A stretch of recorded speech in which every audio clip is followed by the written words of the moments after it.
Globalization. Just as the Federal Reserve keeps the American public in a position of indentured servitude through perpetual debt, inflation, and interest, the World Bank and IMF serve this role on a global scale. The basic scam is simple. Put a country in debt either by its own indiscretion or through corrupting the leader of that country. Then impose conditionalities or structural adjustment policies, often consisting of the following. Currency devaluation. When the value of a currency drops, so does everything valued in it. This makes indigenous resources available to predator countries at a fraction of their worth. Large funding cuts for social programs. These usually include education and healthcare, compromising the well-being and integrity of the society, leaving the public vulnerable to exploitation. Privatization of state-owned enterprises. This means that socially important systems can be purchased and regulated by foreign corporations for profit. For example, in 1999, the World Bank insisted that the Bolivian government sell the public water system of its third largest city to a subsidy of the U.S. corporation Bechtel. As soon as this occurred, water bills for the already impoverished local residents skyrocketed. It wasn't until after a full-blown revolt by the people that the Bechtel contract was nullified. Then there is trade liberalization, or the opening up of the economy through removing any restrictions on foreign trade. This allows for a number of abusive economic manifestations, such as transnational corporations bringing in their own mass-produced products, undercutting the indigenous production and ruining local economies. An example is Jamaica, which, after accepting loans and conditionalities from the World Bank, lost its largest cash crop markets due to competition with Western imports. Today, countless farmers are out of work, for they are unable to compete with the large corporations.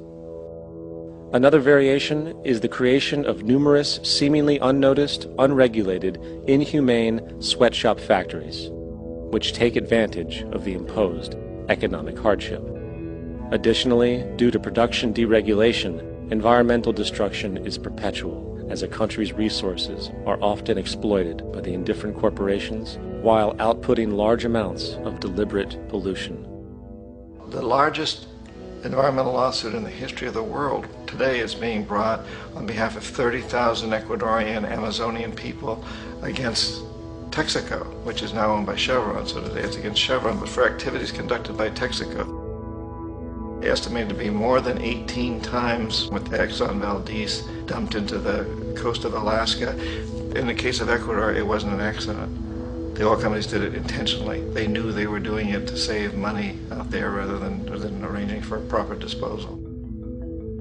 Furthermore, a cursory glance at the performance record of the World Bank reveals that the institution, which publicly claims to help poor countries develop and alleviate poverty, has done nothing but increase poverty and the wealth gap, while corporate profits soar. In 1960, the income gap between the fifth of the world's people in the richest countries versus the fifth in the poorest countries was 30 to 1. By 1998, it was 74 to 1. While global GNP rose 40% between 1970 and 1985, those in poverty actually increased by 17%. While from 1985 to 2000, those living on less than $1 a day increased by 18%. Even the Joint Economic Committee of the U.S. Congress admitted that there is a mere 40% success rate of all World Bank projects. In the late 1960s, the World Bank intervened in Ecuador with large loans. During the next 30 years, poverty grew from 50% to 70%. Under or unemployment grew from 15 to 70%. Public debt increased from 240 million to 16 billion, while the share of resources allocated to the poor went from 20% to 6%. In fact, by the year 2000, 50% of Ecuador's national budget had to be allocated for paying its debts. It is important to understand the World Bank is, in fact, a U.S. bank, supporting U.S. interests, for the United States holds veto power over decisions as it is the largest provider of capital. And where did it get this money? You guessed it. It made it out of thin air through the fractional reserve banking system.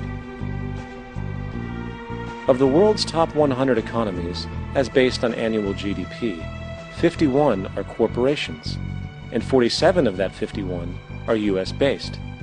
Walmart, General Motors, and Exxon are more economically powerful than Saudi Arabia, Poland, Norway, South Africa, Finland, Indonesia, and many others. And as protective trade barriers are broken down, currencies tossed together and manipulated in floating markets, and state economies overturned in favor of open competition and global capitalism, the empire